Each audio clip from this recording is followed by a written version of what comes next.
Okay, Tom, I'm waiting for everyone's attention. That includes you. Excellent. All right, that's got to be some kind of record. Okay, so who remembers what we did last lesson? Does anyone remember? Tom. Gardener's intelligences. Yeah, technically that was the last one. We talked about the characters in the book. Yeah. Sorry, yeah. we did characters in Harry Potter. Yeah, in Harry Potter and the Philosopher's Stone. Excellent. So this time around we're going to be talking about the themes of the book. Mm-hmm. And we're going to be finding out how to prove that there are certain themes in the book by using literary devices. And I'm going to talk to you about what these devices are, what a theme is, and just so you know, the first theme that we're going to be studying in this lesson will be race and racism. So, and the relevance is actually pretty high on this one. So you will be using theme and literary devices all the way up till your HSC and including your HSC. So in terms of relevant lessons, this is a particularly important one. So you should definitely pay attention. So we're going to start off with some definitions, and then after that we'll get more into discussion and some guessing and problem solving, and then we've got some exciting stuff happening at the end with maybe some prizes. So that's all very exciting. All right, we ready to go? Everyone's good? Oh, come on. Yes, we're yes. ready. Okay, good. All right, first slide. Racism in Harry Potter. Sorry, that was lame. I couldn't get the music. Okay, next. Okay. Oh, not working. There we go. So, we've got a short video we're going to watch here just to kind of get you guys warmed up. And we'll get that playing now.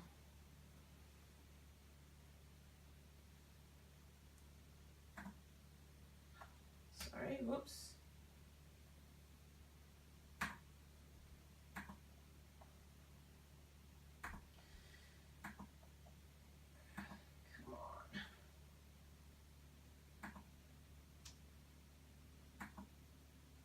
Alright, well, doesn't seem to be working. I'll send you guys... Don't you just click the middle? Oh, I did. It's not necessarily working though, and I don't want to waste your time. Worked before, but anyway, so for those of you guys who have seen Harry Potter, do you remember the meeting when Draco meets Harry? He's a dick to him. Okay, so that's not the best word to use. That's not the kind of language we use in the classroom. Miss. He was. Well, I think that you're definitely smart enough to give me a different word. What do you think he was like when he talked about other wizarding families to Harry? Jerk. He was a jerk. And why was he a jerk? There's a clue on the screen. Because he thought he was better than others. Yes, he thought some wizarding families were better than others. Okay, so that's kind of going to get us starting off. So, there's a theme of racism in the book, but we should probably cover first what a theme is. So, a theme is, does anyone want to read out the quote on the board? Tom. Themes. Themes are the fundamental and often universal ideas explored in a literary work. Excellent. Good job. All right. Does anyone else want to read? Anyone else? No? What about you, Tom? You haven't read in a while. Do you want to have a go? Yeah. That's it. It's very exciting. Refers to the central or one of the main underlying ideas or messages of a text. Excellent. Thank you for stepping up to the mark. I know I kind of threw you under the bus there. All right, so now that we know what a theme is, let's talk about examples of themes. So what themes do you think that you've seen in books and movies? So for example, say, pretty safe to say most of you guys have seen Star Wars and The Hobbit, yeah? Yep, that's pretty, okay, seems like most of you have. So in Star Wars, what's a theme that you would say? What's an overall idea, a universal idea that's explored in Star Wars? Good versus bad. Excellent. Good versus evil. Light side versus dark side. Very, very good. So The Hobbit, what would you say would be a theme in The Hobbit? A quest. Questing, yes. Yeah, anything else? Fellowship or friendship isn't the first Friendship, one? like working in a group. Yeah. Yeah, that's a good one. That's a good one. All right. Now, the problem with themes is that they don't necessarily, the authors don't necessarily say outright. You okay? Good. They don't necessarily, they aren't necessarily super obvious. Tom, hey. All right, let's put down our phones. You got plenty of time at lunch to do that. That doesn't happen in my class. I will have to confiscate it from you if you don't put it down. Good. Excellent choice. Excellent choice. All right. So, they're not obvious. So themes, you really need to pull them out of the text, and you need to use literary devices to prove that they keep cropping up again and again, which means they're universal. Yes, Tom? What's a literary device? We're going to get to that in a second, but that's an excellent question. I can see you're paying attention. Good job. All right. First, though, before we get to literary devices, we first should probably cover just a basic understanding of racism. What do you guys think racism is? Just anything. There's no wrong answer. Hating someone of Hands up. Good job. Yep. hating someone of a different race than you. Yep. No, that's correct. Anyone else? Yes. Thinking that like one race of people is like Yeah, that's good. naturally better than another. Yes, excellent. Yeah, you're really on the ball there. Those are some great suggestions. So, racism is prejudice, discrimination, antagonism. So that means like being mean to someone, directed against someone of a different race based on the belief that one's own race is superior. So, Tom, you're very, very close to that. Good job. And treating people differently based on their racial or ethnic background or even just their physical features. So you guys did really well. Like my mum does with Indians. Okay, well that's probably not something we want to discuss right now. Or ever. Okay, so what I'm actually going to do is ask for a volunteer to come up and we're going to do a quick role play. Does anyone want to come up and do some drama? Anyone else? No? Anyone? All right, Tom, I know you do drama. So you grimace, but I know you love any chance. I don't want to. All right. Anyone else? Thomas, Yeah. would you like to have a go? Yeah. Okay. Excellent. Everyone give him a round of applause. Yay! Excellent. Okay, thank you. All right, so racism. Tom, you have blue eyes. I don't like people with blue eyes. Okay, and I've got brown eyes, which means that I'm a good person. You've got blue eyes, so you're a bad person. So you have to turn away. You have to turn away and face the other way. I don't want to look at you. You got blue eyes, so therefore you must be a bad person. All right, you can sit down.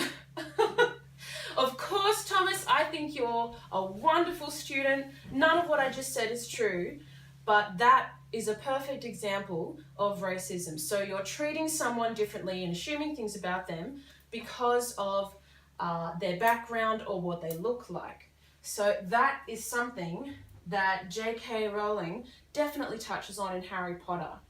She doesn't necessarily specifically talk about racism, but when we are in English, we want to touch on real-world concepts that are reflected in the books we read. And there are things all throughout this text, Harry Potter, that can teach you about racism. Okay, so we were talking about literary devices earlier, and there is a literary device called symbolism. We're not going to go into too many today. We're just going to focus on this one because it's a big one, especially when we're proving themes to be existing in the books. So, first of all, before I tell you what it is, let's have a go at actually trying to figure out what symbolism is. Does anyone have any ideas? There's nothing wrong there. Nothing wrong, no wrong answers. Tom, I know that you want to get the most out of this lesson. I can see that you love English. Can I ask you to put your phone away, please? Good job. Excellent. Thank you. All right. I appreciate that. Yes, Tom? Symbolism is when like one thing is meant to like symbolize something else. Yes. Excellent. Excellent. That's really good. Okay. Does anyone want to read out the quote on the screen? Yes. Cindy. Use of a symbolism. Symbolism is the use of a symbol that represents something else, particularly in relation to a quality or concept developed and strengthened through repetition. For example, freedom can be symbolized by a bird in flight in both verbal and visual texts. Excellent, Cindy. Love the enthusiasm. All right, now, symbols can be a few different things. They can be characters. So these are two characters from Star Wars. And what do you think these two symbols represent in the movie? Good and bad. Yes, excellent. What else? People who are in power and people who aren't. Yeah, actually I hadn't thought of that. That's a really good suggestion. That's really good. And if we're going really kind of simple here, maybe we could say one character represents the light side, one character represents the dark side. So those are themes, light side, dark side, good versus evil, all throughout the Star Wars movies. And those characters are symbols, your symbols of the themes in the texts. Alright, now, what character in Harry Potter and the Philosopher's Stone most represents racism to you?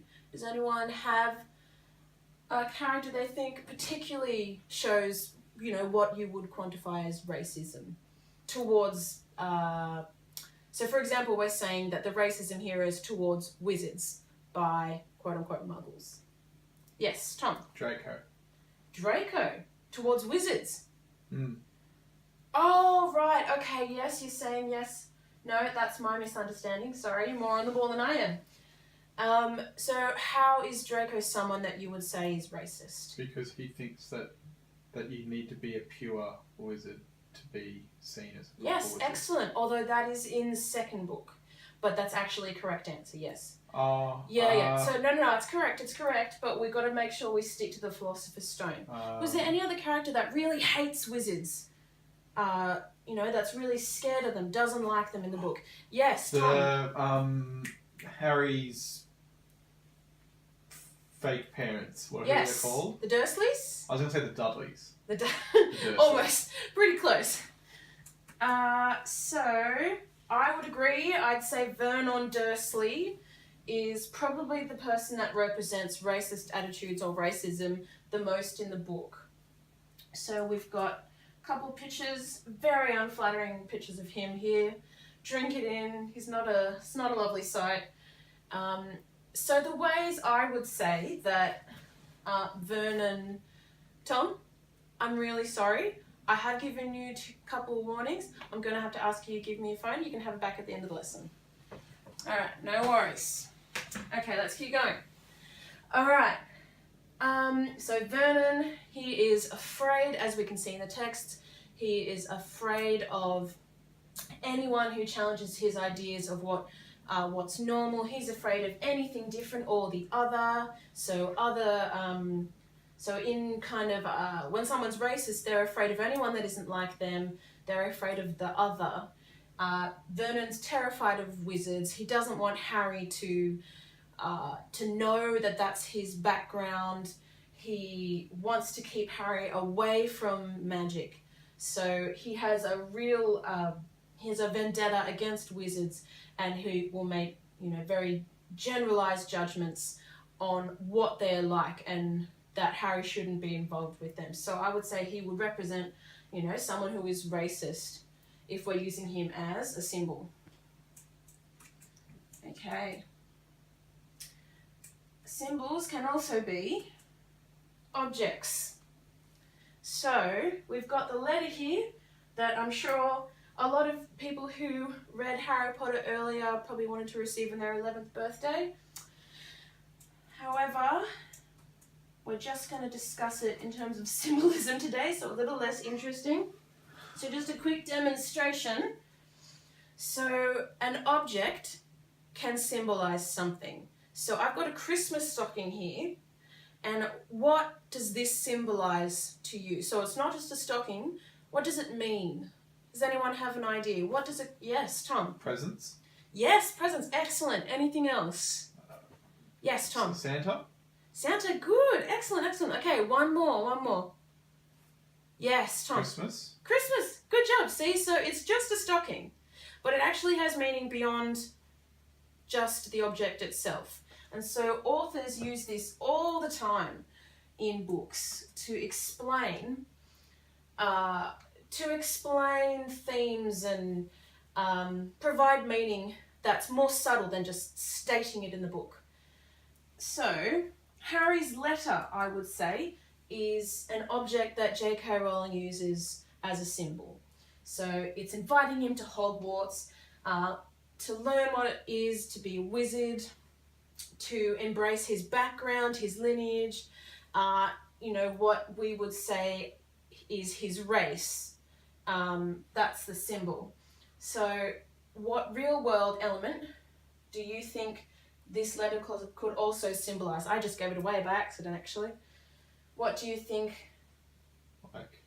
the letter symbolizes? So in the real world, what do you think that J.K. Rowling is trying to say? So Vernon's trying to stop Harry from getting his letter. He's terrified of the people sending the letter. What do you think the letter represents in this part of the book? Freedom. Freedom. Excellent, excellent. I gave it away before. It begins with R. Rights. Very close, very close. Race. Race. So it's telling Harry what his race is, and it's inviting him to be part of that. And Vernon is terrified. And so it's an object that shows where Harry belongs and why Vernon is so worried about Harry learning that. And I just answered that. We're going too quickly. All right. Are there any other symbols you think represent racism or racial issues in the text? Anything else anything at all? In the first book? The fact that he lives under the stairs. Excellent. And why is that? Because he's like hidden away. Yes, that is so like, good, yeah. He's marginalized,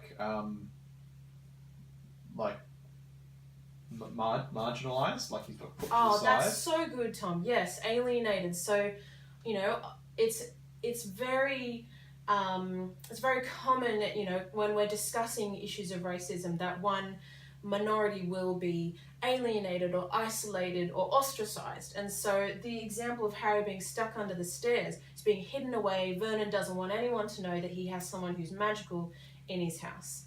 That's such a good one. You guys are really knocking it out of the park today. Okay, so as a reward, we're going to finish up, and we are going to have our House Cup Challenge. I'm really excited. Probably not as much as you guys probably aren't as excited as I am, but I'm excited, Miss. Oh, thank you, Tom. Thank you. I'm really excited for this. So we're just going to quickly go over some questions that cover what we've just done. And these are the rules of the House Cup Challenge. So first, we're going to quickly vote as a class on what house we want to represent. Hufflepuff. You want? Okay, Hufflepuff. Anyone else want? So we've got Ravenclaw, Gryffindor, Hufflepuff, and Slytherin. Does anyone else want to vote for something else? Gryffindor. All right. We've only got. I'll be Ravenclaw. Okay, so So do we have any final votes? Oh, no, Ravenclaw. All right, that's 2 votes for Ravenclaw. That beats the other 2. So we're going to be Ravenclaw. So what we're going to do is answer questions from the lesson. So just basically about what we've just done. Kind of like lightning round, really fast. And for each correct question, you get 10 house points. And get 50 house points. So that's 5 correct answers. And your house wins a prize. So what are we doing? So let's not look at the screen. Can anyone tell me without looking at the screen what we're going to do now? You're going to answer 5 questions, we get 10 points per question. If we get 50 points, we win. Amazing! That's amazing. Okay, good. Yes, we're answering questions. 10 points for each correct question. And we're going to get 50 house points, hopefully. And if you guys win, I've got a very special prize to gift to the class. Okay. Alright, so the first question, they're not on the board, just to make it a bit more difficult. Mm-hmm. First question is, what is racism? Yes, Tom. When a group is treated badly because of their race. Yes. Anything else? They're hated unnecessarily. Good. Because Good of job. who they are. Yes, because of their background. Excellent. 10 points to Ravenclaw. All right. So next question. What is a theme? Yes, Tom. I don't know how to describe it without using the word theme. You can say a theme is. A theme is an issue that's explored in a text, like a book Excellent. or whatever. Yeah. But it's not necessarily like spoken out loud. Like it might not actually be written down that that's what they're doing, but that's kind of what they're doing. Yeah, that's the message. Excellent. You guys are really nailing this. All right. 10 points to Ravenclaw. So 20 points so far. Yeah. All right. Next question. What is symbolism? Let's go a bit faster now. All right, Tom, yes. When you use a symbol to illustrate, to mean something else. Yes, and what can symbols be? Anything. They can be an object, or they can be a character, they could be kind of anything. Excellent, excellent. Are there any other things within the book that you think would qualify as symbols? They don't have to necessarily focus on race. Just tell me, what's a symbol? Really quick one. The Philosopher's Stone is a symbol of power. Excellent. All right, and that's 10 points to Ravenclaw, so that's 40 points so far. Oh, 30 points. Obviously, I'm not a maths teacher. 30 points, all right. That is an excellent answer. All right, what character did we say represented racism? Does anyone remember? Hands up first. Yep, Tom. The dad Dursley. I don't remember. He starts with Vernon. Vernon. Yeah, I know, it's a weird name. Who's called Vernon? No one now. Okay. Vernon Dursley, and why? Because he hates Harry's magic, and he hates Harry because he's magical. And how does... So that's 10 points for that to Ravenclaw. To clinch it for the class, no pressure, but a little pressure. How does Vernon's hatred of wizards and wizardry show that J.K. Rowling is trying to tell us something about racism? Yes, Tom. Because he doesn't want Harry to know that he's a wizard, and that's Yes, why he hides good. the letter away from him. Good. And he also hides him under the stairs to keep him separate from like the real world. Amazing! Stupendous! Excellent! Alright, that is 50 points to Ravenclaw. So, you guys have won a Marauders map. Like a real one? It's real! Does it work for our school? No, but you have to find Hogwarts first. Okay. So that is the main thing. But now this class has its own Marauders map. Alright, there we go. Alright. Okay, so just taking a quick look. Alright, if you want to pass that back to me and I'll give it to you later, I'll put it back on my desk. And we'll put it out on the walls next lesson, and we can look at it next lesson. How about that? Okay. Just for a few minutes, if you guys are good. Alright, so Just before you go, the bell's about to go. Remember to bring some permission slips for next week's excursion to the West End. So remember, we're going to see the 8th Harry Potter play. So permission slips and plane tickets. Don't forget those, only passports.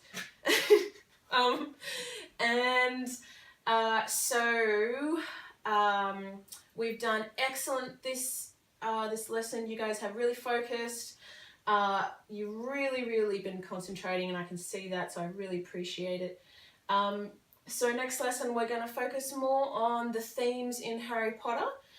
So we'll be talking about family and choices as 2 themes. And I think that is it. All right, and that's the bell. Okay, see you guys later. See you, miss. Expelliarmus!